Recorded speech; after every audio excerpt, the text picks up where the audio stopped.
Hello everyone, this is your Roshan भैया। आज के इस वीडियो में हम class 10th English first flight किताब का चैप्टर 3 पढ़ेंगे, टू स्टोरीज अबाउट फ्लाइंग।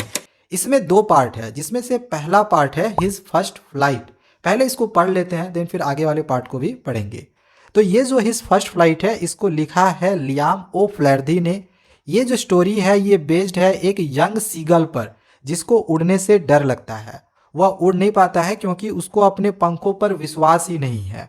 हालांकि उसके जो छोटे भाई बहन हैं, उनके पंख छोटे होने के बावजूद भी वो बिना किसी डर के उड़ सकते हैं, लेकिन सीगल उड़ नहीं पाता है। तो क्या सीगल उड़ पाएगा? अगर हाँ तो कैसे? यही अभी हम इस स्टोरी में पढ़ेंगे। सीगल की फैमिली में 6 मेंबर्स थे। उसके स्मॉल ब्रदर, सिस्टर, उसके माता पिता। जो सीगल था उसको उड़ने से डर लगता था, क्योंकि जब वह समुद्र के नीचे देखता था तो समुद्र उसको काफ़ी लंबा और गहरा नजर आता था, और वह सोचता था कि अगर उसका पंख सपोर्ट नहीं किया तब तो वो गिर जाएगा समुद्र पर। तो इस वजह से उसको उड़ने से डर लगता था। हालांकि उसके फादर और मदर सीगल को समझाते थे, इनफैक्ट कभी कभी वो डांटते भी थे कि अगर वो उड़ेगा नहीं तो वो भूखा रह जाएगा, भूखे मर जाएगा। लेकिन इसके बावजूद भी जो सीगल था वो मूव नहीं कर रहा था, उड़ने का नाम ही नहीं ले रहा था। इस पर उसकी फैमिली को सीगल के खाने और उड़ने की काफ़ी ज़्यादा चिंता होने लगी। अब क्या होता है कि उसके जो पेरेंट्स थे, सीगल को रॉक के ऊपर, यानी जो चट्टान थी, चट्टान के ऊपर उसको अकेला छोड़ के चले गए, और करीब 24 आवर्स तक उसके पास ही नहीं आए। पूरे दिन जो सीगल था वो अपने पेरेंट्स को देखता रहा कि क्या किस तरह से उसके जो पेरेंट्स हैं वो उसके भाई बहन को उड़ना सिखा रहे हैं। अब उसकी पूरी फैमिली सीगल को ताना मारने लगी, उसकी डरपोक होने का मजाक उड़ाने लगी।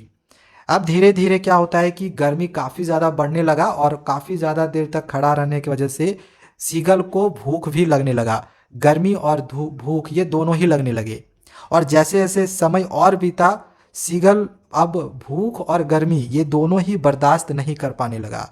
ही मूव्स क्लोजर टू द लेज।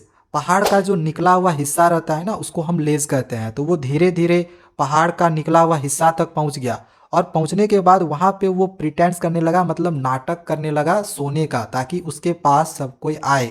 लेकिन उसको कोई भी नोटिस नहीं कर रहा था, उसके पास कोई नहीं आया एक्सेप्ट उसकी मदर।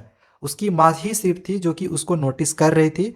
उसकी माँ प्लेट्यू के पास एक फिश के साथ खड़ी थी, मतलब कि सीगल और उसकी माँ दोनों आमने सामने थे, और उसकी माँ सीगल को ना लालच दे रही थी। किस चीज़ का लालच दे रही थी? तो फिश का, ताकि जो सीगल है वो ऊपर से नीचे कूदे उसकी ओर, और वो जैसे ही कूदेगा तो वो उड़ना भी सीख जाएगा। As the seagull saw the food he felt more hungry. अब जैसे ही वो उस खाने को देखा, फिश को देखा, तो उसको और भूखा फील होने लगा, और उसकी माँ उसको प्रलोभन देने लगी, लोभ देने लगी, और फिश को वो कोशिश कर रही थी कि उसके पास और लेकर जाए। तो उसके पास धीरे धीरे वो आती थी, और सीगल भी और धीरे धीरे अपनी माँ के पास जा रहा था। अब अचानक क्या होता है कि एक्साइटमेंट और भूख के वजह से जो सीगल होता है वो अपनी माँ की ओर दौड़ पड़ता है, और इस तरह से वो फिश की ओर वो डाइव कर देता है। अब जैसे ही वो ऊपर से डाइव करता है तो शुरुआत में जो सीगल होता है वो बहुत ज़्यादा डर जाता है और चीखने भी लगता है।